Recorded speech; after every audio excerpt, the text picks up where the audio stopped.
Most accurate forecast with Cesar Cornejo, weather rate certified 10 years in a row. Cesar, I got kind of lost there because you see the images and you realize the power of Mother Nature. Just historic storms. I know we're not dealing with that here, but it's just it's hard to look away.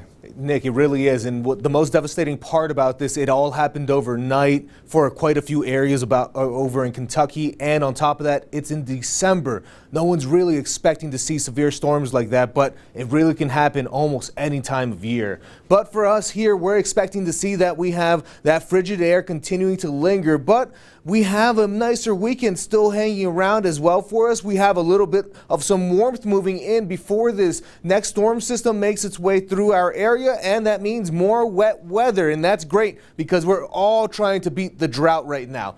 Currently, we're seeing temperatures around the freezing mark, if not well below freezing, in parts of northern Utah, southwest Wyoming, eastern Nevada, even central Utah. St. George, we're starting to get a bit chilly as well, 36 degrees currently at the moment, and that's all thanks in large part to just this continuation of cold air that still is hanging around for a large part of the Great Basin. But you can already see that we have an atmospheric river starting to set up in parts of the west coast, and that's actually going to be the reason why we start to see some of our own precipitation as we go into next week as well. But we miss out on it for Sunday thanks to the jet stream having a big kink in it, so we don't really see much in the way of any kind of moisture making its way in. So we have to wait for our turn to get some of that activity.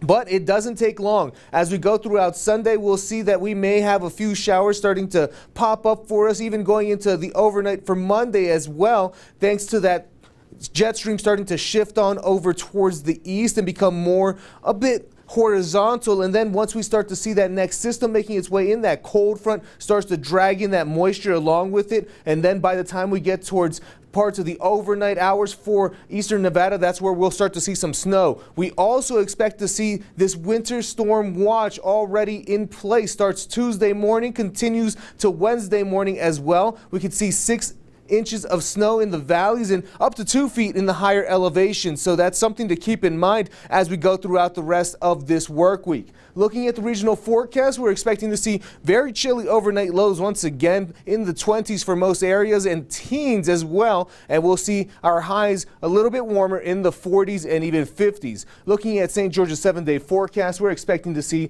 that we have temperatures hanging around the 50s for the next few days, a little bit warmer going into Tuesday, Wednesday. Start to see that next system bring in some rain for us, and even maybe possibly a few flakes mixing in by Wednesday morning for the higher elevations. Wasatch Front, we're expecting to see temperatures hanging around those 40s as well. Temperatures hanging around the 50s going into Tuesday. 35 by Wednesday with the chance of some snow starting to mix in with our wet weather. Nick, Wes, over to you.